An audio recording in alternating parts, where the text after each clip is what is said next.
Matapos ang mag-iisang taong paninilbihan sa administrasyon ni Pangulong Noynoy Aquino, magbibitiw na si Jose Ping de Jesus bilang DOTC Secretary. Tanong tuloy ng oposisyon sa Kongreso, di kaya may alitan sila ng Pangulo? Saksi si Sandra Aguinaldo. Noong Lunes, nag-meeting sa Malacanang sina Pangulong Aquino at DOTC Secretary Jose Ping de Jesus. Ayon sa palasyo, doon sinabi ni de Jesus sa Pangulo na babalik na siya sa pribadong sektor matapos makumpleto ang kanyang isang taon bilang DOTC Secretary sa June 30. Ang reckoning niya, tapos na yung 1 year niya sa service at na-establish niya na yung foundations ng honest governance sa DOTC. Na-review na yung mga contracts. Sabi niya, tama na yun, magpapahinga na siya. Kanina, tinanggap na ng Pangulo ang resignation ni de Jesus, pero hindi pa malinaw kung sino ang uupong DOTC Secretary sa July 1. Kasabay nito, nagsulputan ng samot-saring espekulasyon kung bakit nagbitiw ang kalihim. Nariyang tutol umano siya sa pagbabalik ni LTO Chief Berina Torres na nag-leave of absence habang iniimbestigahan ng alitan ng LTO at information technology provider nitong Stratcom Corporation.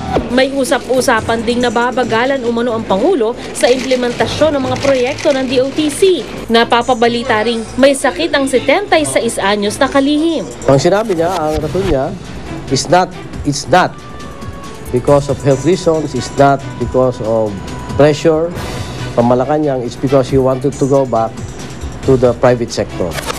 Pero tingin ng ilang opposition congressmen, may iba umanong dahilan sa pagbibitiw ni de Jesus. I think it's not really a question of health, but some other most public policy conflict with the administration.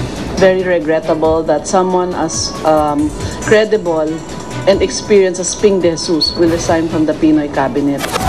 Git naman ang Malacanang, mismong si de Jesus ang nagsabi sa Pangulo na gusto na niyang bumalik sa private sector.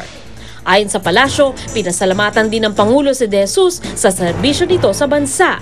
Si de Jesus ay nanilbihan ng matagal sa ilalim ng administrasyon ni dating Pangulong Cory Aquino. Naging presidente rin siya ng Meralco bago tanggapin ang pwesto ng DOTC Secretary noong 2010. Sandra Aguinaldo ang inyong saksi. At sa iba pa ring balita, emosyonal ang mga kaanak ng mga biktima ng Maguindanao Massacre nang maghain ng not guilty plea si Andal Ampatuan Sr. sa hinaharap niyang multiple murder case. Saksi si Marisol Abduraman.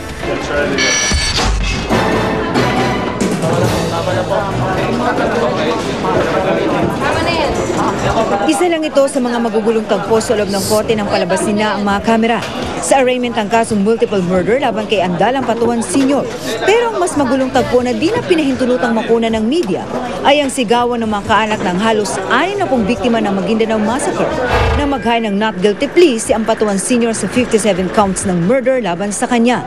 Ikinagalit ng abogado ni Andal Sr. na si Sigfred Fortun ang hiyawan, kaya hiniling niyang palabasin ang mga kaanak. Kasamang mga abogadong hindi raw sinuway ang kanilang mga kliyente. Pero binalaan lang ng korte ang kampo ng mga biktima. Hindi naman lahat sumigaw pero hindi rin natin masisi na ganun talagang reaction ng mga victims. Mantakin mo ba naman, pinatay ng karumal-dumal. Di ba? So ganun talaga yun. Tao lang naman Bagamat dismayado sa inihaing plea ni Ampatuan Sr. para sa ilang biktima.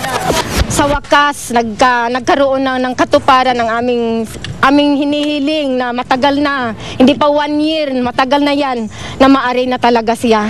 Not guilty rin ang plea ng isa pang akusado na si Muhammad Dato Manong. Una nang naghain ng not guilty plea ang isa pang pangunahing akusado sa massacre na si Andal Ampatuan Jr. Matapos ma-arraign si Andal Sr., umaasa ngayon ang mga kaanak ng mga biktima na mababasahan na rin ng sakdal ang isa pang akusado na si dating ARMM Governor Zalde Ampatuan. Ako si Marisol Abduraman, ang inyong saksi.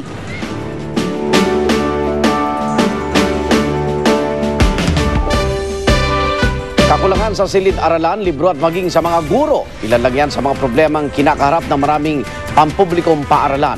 Sa kabila nito, desidido ang DepEd na dagdagan pa ang taon ng pag-aaral ng mga estudyante sa pamagitan ng K+12 program. Pero kakayanin kaya ng mga magulang at maging ng DepEd ang lalong pagdami ng mga estudyante dahil sa programa? Darito ang saksi, special report. Excited na si Mang Rogelio ngayong darating na pasukan. Sasabak na kasi sa kinder sa public school ang kanyang anak na si John Mark. Mas gugustuhin ko pa mag-aral ang kinder ng anak ko. Kasi para pagdating ng grade 1, hindi siya mahihirapan. Kabilang si John Mark sa unang batch ng mga sasailalim sa Universal Kindergarten, kung saan mandatory ng mag-kinder ang lahat ng batang edad 5 taong gulang bago mag-grade 1. Ang kindergarten ang K sa isinusulong na K+12 program ng DepEd sa mga pampublikong paaralan. Ang 12 naman ang panukalang 12 antas sa elementarya, junior at senior high school. Ibig sabihin, imbis na 4, 6 na taon na ang bubunuin ng isang estudyante sa high school. Gusto raw ng DepEd na makasabay ang Pilipinas sa pandaigdigang pamantayan ng edukasyon. Sa ngayon kasi, tayo na lang ang bansa sa Asia na nagpapatupad ng 10-year basic education. Kulang po hilaw na hilaw ang ating mga graduates pagkatapos po nila ng high school. Ang dapat pong matutunan ng ating mag-aaral sa loob ng 12 hanggang 13 taon ay pinipilit natin masiksik sa 10 taon. Patunay raw dyan ang bagsak na passing rate ng mga estudyante ng public elementary at high schools sa National Achievement Test ng school year 2009 to 2010. Sa K+12 program, tuturuan ng specialty courses tulad ng information technology at agriculture ang mga nasa senior high school. Ang layunin ng K-12 program ay sila ay maging handa sa mundo ng pagtatrabaho, mundo ng pagnenegosyo, o kaya kung nais nilang tumuloy ng pagkukuleyo, sila ay magiging mas handa at competent pagpasok sa universidad na gusto po nila. Pero sa Tomas Morato Elementary School, kung saan 300 at higit pa ang inaasahang mag-e-enroll sa kinder, inaasahang kukulangin ang mga silid-aralan kahit paggamitin na ang library at home education room. 25 nga lang po ang sabi ng DepEd Dito dahil ang dami naming estudyante, kulang ang guro, kulang ang kwarto, so ginagawa namin 30 or more. Ang dating grade 1 teacher na si Maricel may dagdag na kindergarten class na rin, kapalit ng dagdag na 3,000 pisong honorarium kada buwan. If possible, kung makakapag-add sila ng teachers, para sana mabigyan ng focus yung learning ng mga bata. Tumaas man ang budget ng education sector ngayong taon, aminado pa rin ng DepEd na dahil sa Universal Kindergarten, kukulangin ang nakalaang halos 280 billion pesos na budget. Talagang kulang ang budget natin. Pero ito ba ay pipigil sa kahit anong ahensya ng gobyerno na magpatupad ng mga programa? Kulang na ang pondo sa Universal Kinder pa lang, paano pa raw ang buong K+12 program?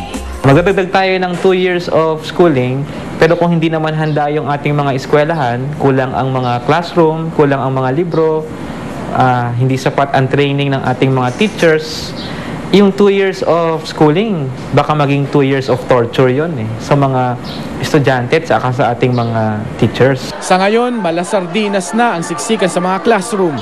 Isang silid-aralan para sa 45 hanggang 100 mag-aaral. Mahigit 100,000 ang kulang na public school teacher. At asahan na rin daw ang hiraman uli ng libro dahil kulang pa ng 75 milyon ang mga textbook. Pero para sa mga magulang gaya ni Mang Rogelio, ang pang-araw-araw na pantustos ang talagang sakit ng ulo. Mahirap sa para sa isang anak is yung mga gastusin, mga uniform, mga gamit sa mga eskwelahan. Siyempre, gastos yan. Sana unahin na lang ng gobyerno, pagtuunan na lang muna ng pansin, yung mga unang pangailangan sa eskwelahan. Kahit ilang taon pa yan siguro, kahit 10 taon, kung walang hawak nga na pagdedeo yung libro, kung paano ituturo ng maayos ng guro sa estudyante niya, yung tinuturo niya, hindi talaga matututunan ng bata yun. Dapat tanggapin natin na ito ang tamang direksyon. Pagkatanggap po natin ito, ngayon yung issue ng karagdagang gastos, ito po ay napakagandang investment. Pagpapataas ng kalidad ng edukasyon, ito ang hangad ng programang K+12. Ito rin ang hangad ng bawat estudyanteng nais makatapos hanggang kolehiyo at makakuha ng makabuluhang trabaho. Pero sa panahong ito na marami pa ring suliranin sa ating public school system. Tanong ng ilan, dagdag na taon kaya sa pag-aaral ang solusyon?